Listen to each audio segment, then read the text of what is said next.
एक authentic analysis में प्यारे बच्चों आपके लिए आज लेकर के आया हूँ। ये वो टॉपिक्स हैं जिनको हमें हर हाल में प्यारे बच्चों पढ़ के जाना है। तो ऐसा हो ही नहीं सकता कि आपके फिजिक्स में नंबर प्यारे बच्चों 170 और 175 के आसपास ना आए। लक्ष्य प्रेरित बाण है हम ठहरने का काम कैसा, लक्ष्य प्रेरित बाण है हम ठहरने का काम कैसा, और लक्ष्य तक पहुँचे बिना पथ में पथिक विश्राम कैसा, पथ में पथिक विश्राम कैसा। तो प्यारे बच्चों थकना नहीं है।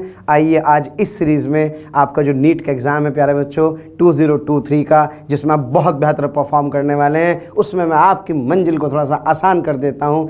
एक ऑथेंटिक एनालिसिस में प्यारे बच्चों आपके लिए आज लेकर के आया हूँ। आप सभी मुझे जानते हैं, मैं आपका अपना Amit Varma, AV sir, joint director Motion Education and head NEET division. प्यारे बच्चों आज हम लोग चर्चा करेंगे, एनालिसिस करेंगे प्रीवियस ईयर क्वेश्चंस का और उनके टॉपिक्स का, कि हमें कौन से चैप्टर्स को लास्ट मोमेंट में बहुत ज़्यादा जिनका ध्यान रखना है और किन चैप्टर्स को अगर हम चाहें तो उनको स्किप भी कर सकते हैं। तो उसी चर्चा को लेकर के प्यारे बच्चों आज मैं आपके यहाँ सामने उपस्थित हुआ हूँ। हम लोग प्यारे बच्चों पहले टॉपिक वाइज एनालिसिस करने वाले हैं, प्रॉपर मैथमेटिकल एनालिसिस, और पूरी तरह से ऑथेंटिक है, इस बात का आप ध्यान रखें। काफ़ी मेहनत की गई है, तो मेरा बस आपसे इतना कहना है, इस वीडियो को प्यारे बच्चों लास्ट टाइम तक जरूर देखें और कहीं इधर उधर भटकने की आवश्यकता नहीं है। तो चलिए प्यारे बच्चों शुरू करते हैं। This is the last 10 year NEET analysis report, यानी कि पिछले 10 सालों का नीट का एनालिसिस है मेरे सामने, जिसमें आप देख रहे हैं प्यारे बच्चों इधर चैप्टर्स लिखे हुए हैं और इधर प्यारे बच्चों उनके ईयर्स लिखे हुए हैं, और ये है उनकी फ्रीक्वेंसी यानी कि नंबर, कि कौन सा सवाल कितनी बार पूछा गया है। तो प्यारे बच्चों बात करते हैं यूनिट एंड डायमेंशन की। फटाफट से करना होगा क्योंकि टॉपिक बहुत लंबा है, तो इसलिए मैं क्या कर रहा हूँ, फटाफट से आपको बता रहा हूँ। आप स्क्रीनशॉट भी ले सकते हैं, और वैसे भी इसका जो पूरा इन्फॉर्मेशन है वो आपको नीचे डिस्क्रिप्शन लिंक में प्यारे बच्चों दिया गया होगा। तो बात करते हैं यूनिट डायमेंशन की। 2013 में 1 सवाल, 14 में 1 सवाल, 1 1 1 1, यहाँ 2 सवाल पूछे गए हैं, 3 3 3। अच्छा, आप जानते हैं 2019 के बाद एक्चुअल में हुआ क्या? 2019 में मद्रास हाई कोर्ट ने फटकार लगाई कि भैया नीट के पेपर को आसान बनाइए। और जब नीट के पेपर को आसान बनाइए, क्योंकि आप सभी जानते हैं नीट के स्टूडेंट्स के लिए नंबर ऑफ क्वेश्चंस ज़्यादा होते हैं और टाइम क्या रहता है प्यारे बच्चों, कम, तो क्वेश्चन के भारी होने का कोई अर्थ नहीं है। इसलिए आप देखिए टॉपिक एनसीईआरटी वाइज आने लगे और साथ ही साथ प्यारे बच्चों आसान टॉपिक को वेटेज मिलने लगा। और देखिए इसका रिफ्लेक्शन आपको यहाँ दिख रहा है, 3 सवाल 3 सवाल 3 सवाल। इसलिए यूनिट एंड डायमेंशन को छोड़ना नहीं है। यूनिट एंड डायमेंशन और एरर के 3 सवाल। 2022 में भी कितने सवाल पूछे गए हैं? 3 सवाल पूछे गए हैं। फिर काइनेमेटिक्स की बात करें तो 2 2 3 5 सवाल 2016 में पूछे गए हैं। अभी भी 2022 में कितने प्यारे बच्चों 4 सवाल पूछे गए हैं। इसका मतलब अच्छा खासा वेटेज होने वाला है। एनएलएम फ्रिक्शन की बात करें तो एनएलएम फ्रिक्शन मेरा पर्सनली सजेशन ये है कि एनएलएम फ्रिक्शन में बहुत ज़्यादा मेहनत करने की जरूरत नहीं है। फ्रिक्शन पे थोड़ा सा 1-2 सवाल आते हैं प्रीवियस ईयर में, मैं आपको टॉपिक भी इसके बाद बताऊंगा। फिलहाल ये एनालिसिस है एनएलएम और फ्रिक्शन का। और अगर हम लोग बात करें सर्कुलर मोशन और वर्क पावर एनर्जी की, तो सर्कुलर मोशन और वर्क पावर एनर्जी में आप देखें 6 सवाल 5 सवाल। हालांकि अभी 2 और 1 सवाल पूछे गए हैं, लेकिन मेरा ये मानना है कि वर्क पावर एनर्जी से सवाल अक्सर अच्छे खासे पूछे जाते हैं। फिर बात करते हैं प्यारे बच्चों सेंटर ऑफ मास की। तो सेंटर ऑफ मास में आप देख रहे हैं डब्बा गोल है, यानी कि इतना लेंदी चैप्टर अगर आपके तैयार नहीं भी है तो आप थोड़ा सा रिस्क ले सकते हैं इसको कम पढ़ने का या केवल इसकी थ्योरी को पढ़ने का। क्लियर है ना प्यारे बच्चों? अब बात करते हैं हम लोग रोटेशनल मोशन की। रोटेशनल मोशन में आप ध्यान से देखें, बस 2 बार 1 1 सवाल आए, बाकी हर बार 2 सवाल पूछे गए हैं। तो 2 सवाल 100% रोटेशनल मोशन से पूछे गए हैं, जिसमें से मैं आपको बता दूं मोमेंट ऑफ इनर्शिया का कैलकुलेशन, नॉन यूनिफॉर्म डेंसिटी के रॉड के लिए, और साथ ही साथ प्यारे बच्चों कैविटी प्रॉब्लम्स, और एक तीसरा कोई टॉर्क का बेसिक सा सवाल कहीं ना कहीं जरूर इस पे पूछा जा रहा है। तो प्लीज इस चैप्टर को हमें स्किप नहीं करना है। फिर बात करते हैं सिंपल हार्मोनिक मोशन की। तो सिंपल हार्मोनिक मोशन चूंकि थोड़ा टफ चैप्टर है, तो नीट के हिसाब से टाइम पीरियड के कैलकुलेशन के सवाल पूछे जाते हैं। आप अगर ध्यान से देखें तो इसमें जो क्वेश्चन पूछा गया है, एक क्वेश्चन पूछा गया था अभी सिंपल टाइम पीरियड की कैलकुलेशन का, तो पढ़ना इसको भी है लेकिन सुपरफिशियली। वेव्स और साउंड वेव्स आप देख रहे हैं, बहुत कम वेटेज यहां पर आपको दिखाई दे रहा है, तो मैं कह सकता हूं कि थोड़ा सा लेस इंपॉर्टेंट टॉपिक है, इतनी एफर्ट मारने की जरूरत नहीं है। फिर बात करें प्यारे बच्चों हम लोग ग्रेविटेशन की।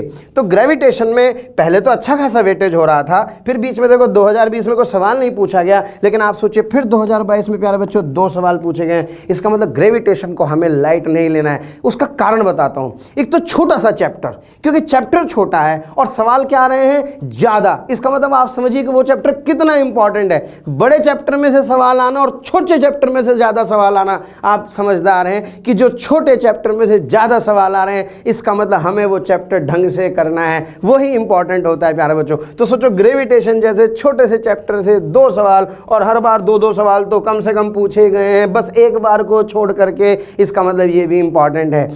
फिर प्यारे बच्चों बात करते हैं कैलोरीमेट्री की। जी हाँ सर, अरे वाह भाई वाह, कोई नहीं, दूर दूर तक कोई सवाल नहीं है ना। तो फिर भी अगर आप चाहें तो बेसिक थ्योरीज की पढ़ सकते हैं, बाकी ज़्यादा मेहनत करने की जरूरत नहीं है। फिर बात करें हीट ट्रांसफर की प्यारे बच्चों, तो हीट ट्रांसफर का एक सवाल पूछा गया है, तो इसका मतलब हीट ट्रांसफर थोड़ा सा फिर सुपरफिशियल अपने को देखना है, छोड़ना नहीं है। ये यूनिट्स ऐसी यूनिट्स होती हैं जिसमें आप डेप्थ में जाओ चाहे ना जाओ, लेकिन आपको सारी चीज़ें सुपरफिशियली प्यारे बच्चों पता होनी चाहिए। फिर बात करते हैं काइनेटिक थ्योरी ऑफ गैसेस की, चूंकि केमिस्ट्री से कनेक्टेड चैप्टर है, केमिस्ट्री में भी आपका बढ़िया होता ही है, और आप देखें कि एक आधा सवाल डिग्री ऑफ फ्रीडम वगैरह का कहीं ना कहीं जरूर पूछा जाता है फिजिक्स के अंदर। यस, बात करें प्यारे बच्चों थर्मोडायनेमिक्स की, फिर कॉमन है, थर्मोडायनेमिक्स में भी एक आधा सवाल पूछा गया है। वैसे भी ये दोनों यूनिट्स आपकी केमिस्ट्री के साथ लगभग कॉमन होती हैं, तो इसमें आपकी वो जो मेहनत है वहाँ से जो सवाल होते हैं वो सवाल कहीं ना कहीं यहाँ से क्या कर लेते हैं प्यारे बच्चों, कोऑर्डिनेट हो जाते हैं। अब बात करते हैं थर्मल एक्सपेंशन की, है ना। Thermal expansion, tata bye bye, कोई सवाल नहीं।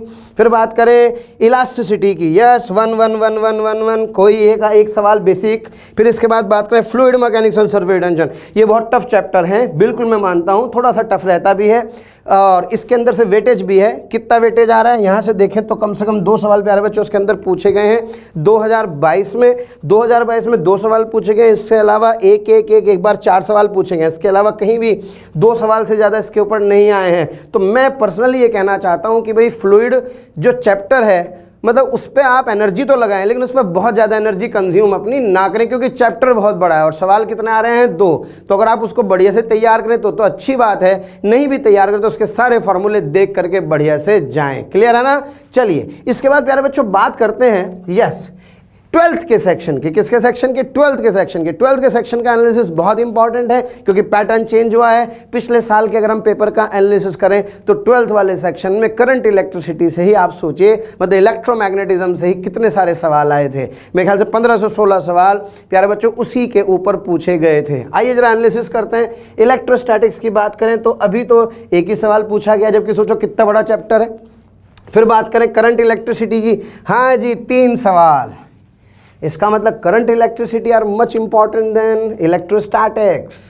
तो करंट इलेक्ट्रिसिटी पे बहुत ज़्यादा फोकस अपने को करना है। कलर कोडिंग की बात करें, कलर कोडिंग ऐसा टॉपिक है भैया, बेसिक टॉपिक है, लेकिन कलर कोडिंग से व्हीट स्टोनब्रिज का सवाल बन गया तो क्या होगा। ऐसे ऐसे छोटे छोटे एक्सपेरिमेंट करने हैं, सीरीज पैरेलल के कॉम्बिनेशन को क्लब करके जो सवाल बनने वाले हैं। फिर इसके बाद बात करते हैं प्यारे बच्चों कैपेसिटेंस की। तो कैपेसिटेंस में आप देख रहे हैं अच्छा खासा वेटेज है, जबकि आप सभी जानते हैं कि करंट इलेक्ट्रिसिटी और कैपेसिटेंस की थ्योरी मिला करके इलेक्ट्रोस्टैटिक्स की थ्योरी और नोट्स के बराबर होती है। तो इसका मतलब आप सोचो इसमें ज़्यादा मेहनत करनी चाहिए इसके मुकाबले।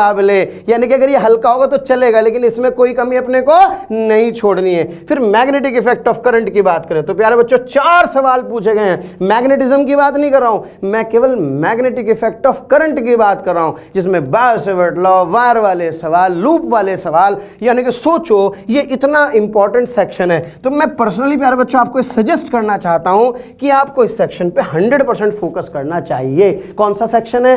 करंट इलेक्ट्रिसिटी, कैपेसिटेंस और मैग्नेटिक इफेक्ट ऑफ करंट। इसके बाद सोचो जो मैग्नेटिज्म बचा है, इस मैग्नेटिज्म में से पिछले बार तो सवाल ही नहीं पूछा गया है, जिसमें आप इतनी सारी एनर्जी खर्च करते हैं। तो इसलिए आपको पता लग गया नहीं, तीनों इंपॉर्टेंट है। इलेक्ट्रोमैग्नेटिक इंडक्शन EMI की बात करें तो EMI से प्यारे बच्चों एक सवाल आ रहा है। फिर इसके बाद बात करें हम लोग अल्टरनेटिंग करंट। सोचो छोटा सा चैप्टर अल्टरनेटिंग करंट, लेकिन अल्टरनेटिंग करंट से कितने सवाल पूछे गए हैं? कम से कम 2 सवाल। आप उठा के देख लीजिए तो आप समझ गए क्यों इंपॉर्टेंट है।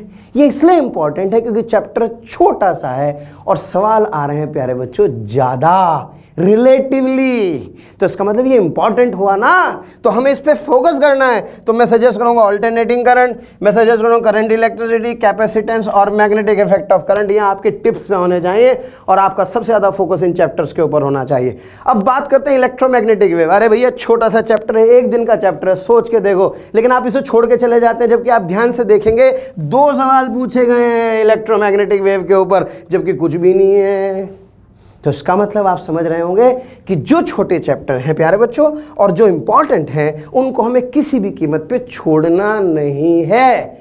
आप इसे करो ना करो कोई फर्क नहीं पड़ता, लेकिन आपको ये जरूर करना है। Are you getting my point? Yes.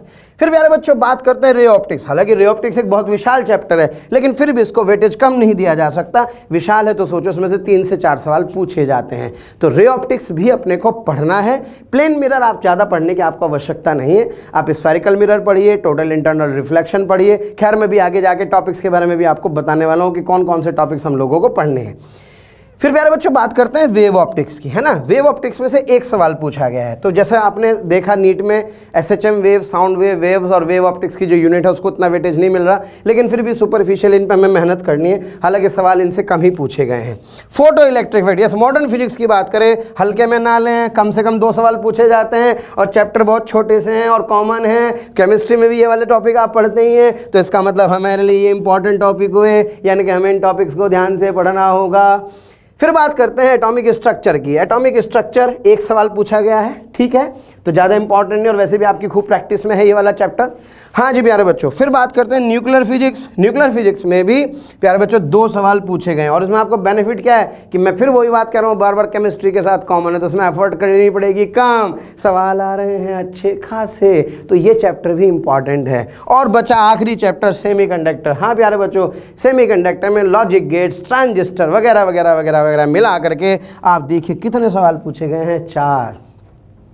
Overall analysis क्या कह रहा है? ओवरऑल एनालिसिस ये कह रहा है कि जो चैप्टर छोटे हैं, जिनसे सवाल ज़्यादा आ रहे हैं, वो इंपॉर्टेंट हैं। और मैंने प्यारे बच्चों आपको मार्क कर दिए हैं कि ये चैप्टर तो आपको हर हाल में करके जाने हैं। तो semiconductor, nuclear, photo electric effect of matter waves, ray optics, इसके अलावा प्यारे बच्चों alternating current, magnetic effect of current, capacitance और करंट इलेक्ट्रिसिटी, ये आपके इंपॉर्टेंट चैप्टर्स की क्या हुई प्यारे बच्चों, लिस्ट हुई। और इधर से यूनिट डायमेंशन और एरर और काइनेमेटिक्स की अगर हम लोग बात करें, ये भी बहुत इंपॉर्टेंट चैप्टर हैं। और कौन से वाला सर? इसके अलावा ग्रेविटेशन बिल्कुल भी प्यारे बच्चों आपको छोड़ना नहीं है, और ये वाला कम पढ़ना है, इसको भी छोड़ना नहीं है, और ये भी पढ़ना है। तो ये वो इंपॉर्टेंट चैप्टर्स हैं। आप अपने आप से एक बार पूछें कि क्या आपके ये चैप्टर सही हो गए हैं।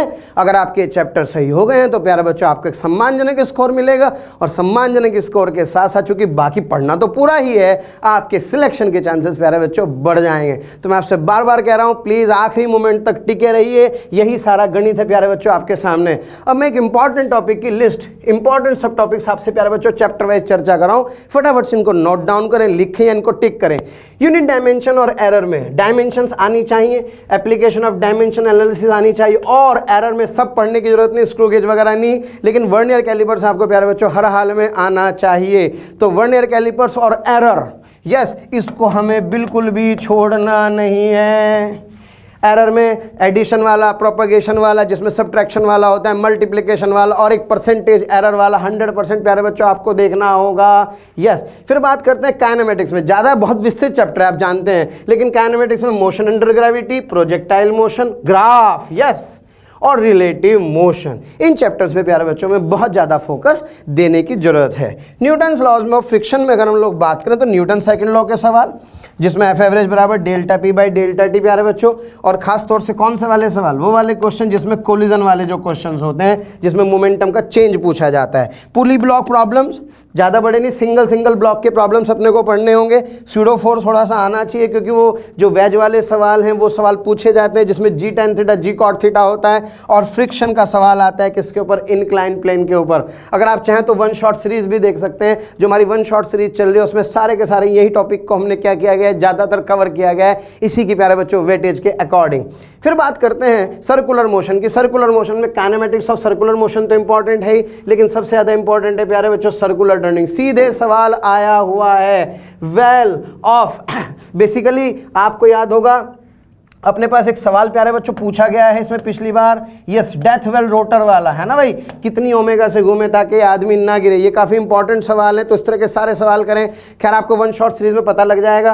वर्क पावर एनर्जी में कांस्टेंट फोर्स का वर्क डन, लेकिन साथ ही साथ वेरिएबल फोर्स के वर्क डन के सवाल कई बार पूछे गए हैं। खासतौर से वो वाले सवाल प्यारे बच्चों जिसमें फोर्स आपको टाइम का फंक्शन दिया गया है। क्लियर है? वर्क एनर्जी थ्योरम से सवाल पूछे गए हैं, और साथ ही साथ वर्टिकल सर्कुलर मोशन बहुत इंपॉर्टेंट है। और पावर को तो प्लीज ना भूलें। हमें ऐसा लगता है कि पावर बस एफ डॉट वी होता है, नहीं। अगर आप ध्यान से पढ़ेंगे तो पावर के अच्छे खासे फॉर्मेट्स होते हैं, और इस पावर के फॉर्मेट को अपने को ध्यान रखना है, और पावर वाले को लाइट नहीं लेना है। फिर प्यारे बच्चों बात करते हैं सेंटर ऑफ मास की।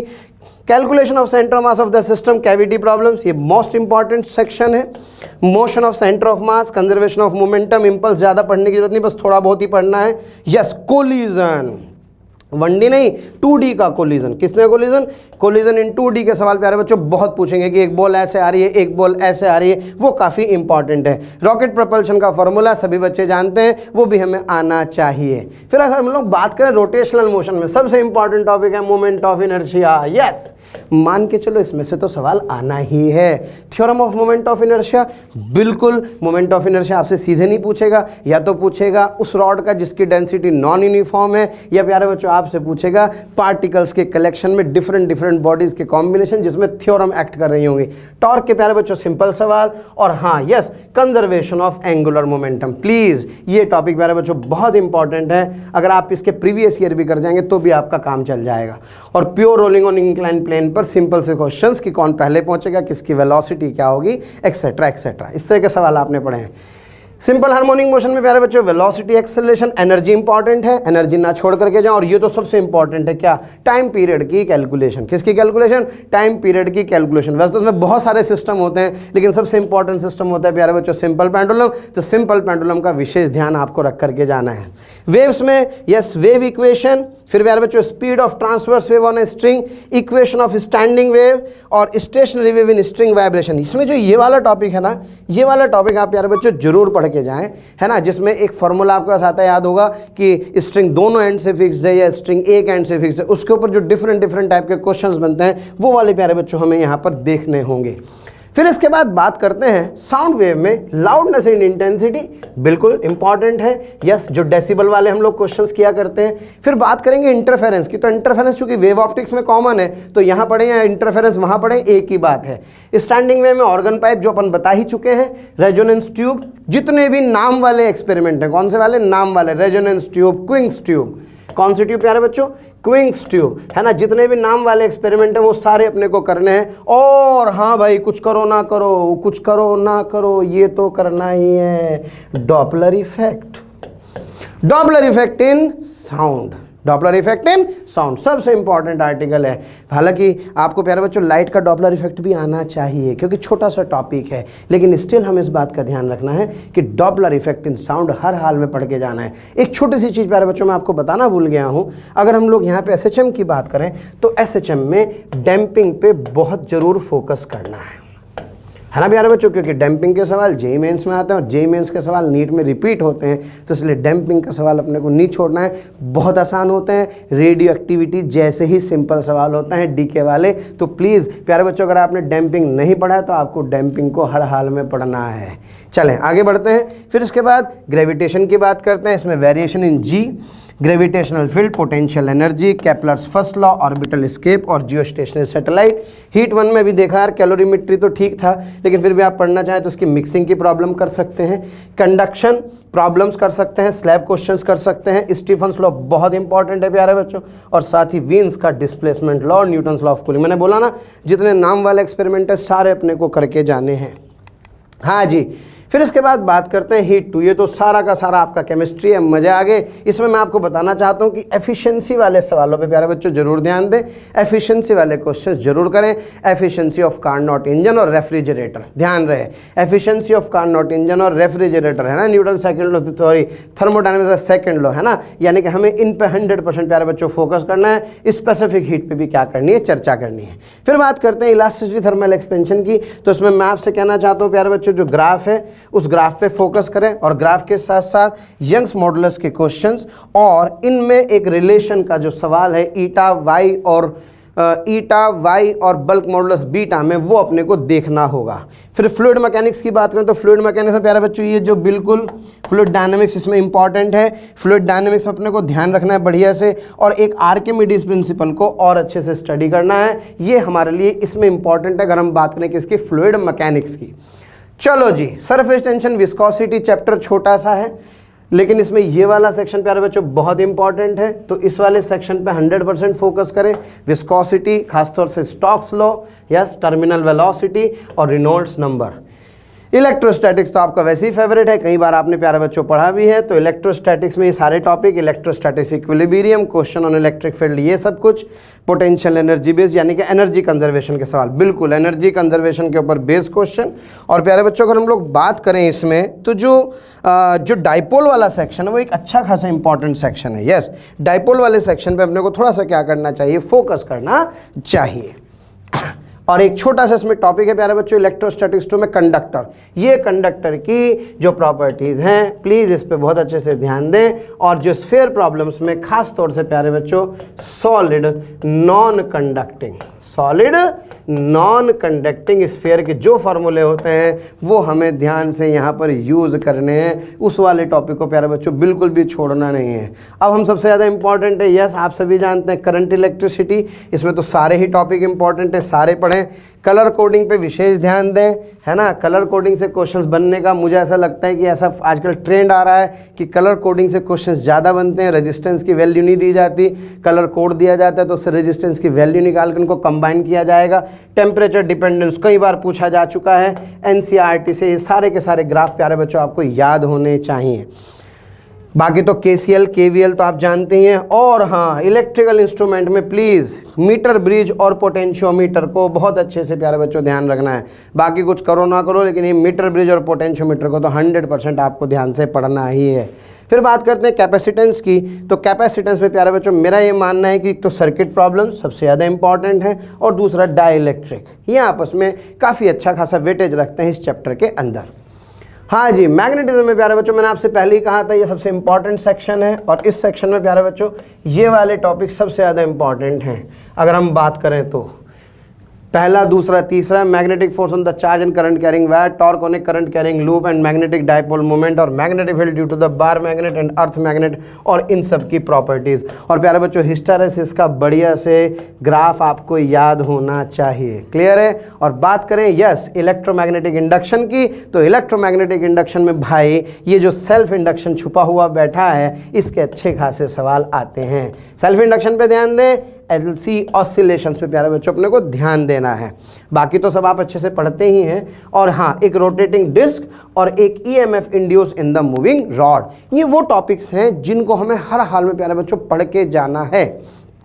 फिर बात करते हैं, मैंने आपसे कहा था अल्टरनेटिंग करंट छोटा सा चैप्टर, लेकिन 2 सवाल का weightage, average and RMS value of alternating current, power in AC circuit, yes, resonance plus quality factor, और ट्रांसफार्मर और एसी जनरेटर। ठीक है प्यारे बच्चों। और रे ऑप्टिक्स में प्लेन मिरर नहीं पढ़ना है, क्योंकि प्लेन मिरर बहुत टाइम खराब करता है। अपने को सीधे स्फेरिकल मिरर से चलते हुए टीआईआर पे फोकस करना है, और टीआईआर के साथ प्यारे बच्चों हम रिफ्रैक्शन पढ़ेंगे, तो रिफ्रैक्शन में प्रिज्म, और प्रिज्म में डिस्पर्जन और डेविएशन को अच्छे से फोकस करना है। प्लीज़ आप अच्छे से ध्यान रखें। और वेव ऑप्टिक्स में वैसे तो बहुत बड़े चैप्टर हैं, लेकिन इस चैप्टर में से पोलराइजेशन में हर हाल में प्यारे बच्चों मेलेस लॉ आपको पढ़ के जाना है। कौन सा लॉ? मेलेस लॉ और ब्रूस्टर्स लॉ। और पढ़ने का मतलब पढ़ना नहीं है, इनके ऊपर क्वेश्चंस आपको करके जाने हैं। कम से कम पिछले साल के सवाल तो हर हाल में आपको लगाने हैं। इसके बाद प्यारे बच्चों अगर हम लोग बात करें तो मॉडर्न फिजिक्स में भैया मैं पहले ही कह चुका हूँ, photo electric field, photo electric effect, radiation pressure, matter waves, yes, deviation Germer experiment, Bohr model, बिल्कुल भाई सारे पढ़ो चाहे ना पढ़ो, लेकिन बोहर मॉडल नहीं छोड़ना है। बोहर मॉडल में सवाल आता है ना। आप रदरफोर्ड ना पढ़ो कोई बात नहीं चलेगा, लेकिन बोहर मॉडल नहीं छोड़ना है। और मॉडर्न फिजिक्स 2 में प्यारे बच्चों हमें बेसिकली बात करनी है यस न्यूक्लियर प्रॉपर्टीज़ की, और न्यूक्लियर प्रोडक्ट्स में प्यारे बच्चों अल्फा बीटा डीके सबसे ज़्यादा इंपॉर्टेंट है। ध्यान रखिए, सीधा सवाल आता है अल्फा बीटा डीके के ऊपर, मास डिफेक्ट और बाइंडिंग एनर्जी का ग्राफ। Okay yes. और इलेक्ट्रॉनिक्स में यानी कि सेमीकंडक्टर्स की अगर हम लोग बात करें तो सेमीकंडक्टर्स में बेसिक डेफिनेशंस, और बेसिक डेफिनेशंस के साथ साथ प्यारे बच्चों पीएन जंक्शन डायोड, और इसमें जो मुझे लगता है कैरेक्टरिस्टिक कर्व किसका, ट्रांजिस्टर का, और ये वाला लॉजिक गेट्स वाला सेक्शन, हाँ कौन सा वाला सेक्शन, लॉजिक गेट्स वाला सेक्शन प्यारे बच्चों इंपॉर्टेंट है। तो प्यारे बच्चों ये था आपका सारा का सारा एनालिसिस जो कि हमने फिजिक्स का भी यहाँ पर देखा। कुछ अंदाज़ा मुझे लगता है शायद आपको भी लग गया होगा कि हाँ यार जो एनालिसिस हम देख रहे हैं उससे कौन से इंपॉर्टेंट चैप्टर हैं। इसलिए तो बस मेहनत करने की ज़रूरत है प्यारे बच्चों, बढ़िया सिटिंग दीजिए, आखिरी दिन तक हौसला बनाए रखिए, क्योंकि लक्ष्य प्रेरित बाण है हम, ठहरने का काम कैसा और लक्ष्य तक पहुँचे बिना पथ में पथिक विश्राम कैसा। तो प्यारे बच्चों इस एनालिसिस को अगर आप ध्यान से देखें और थोड़ी अपनी बुद्धि भी लगाएं, है ना, ऐसा नहीं कि मैंने जो कहा या किसी ने जो कहा उसको मान लिया।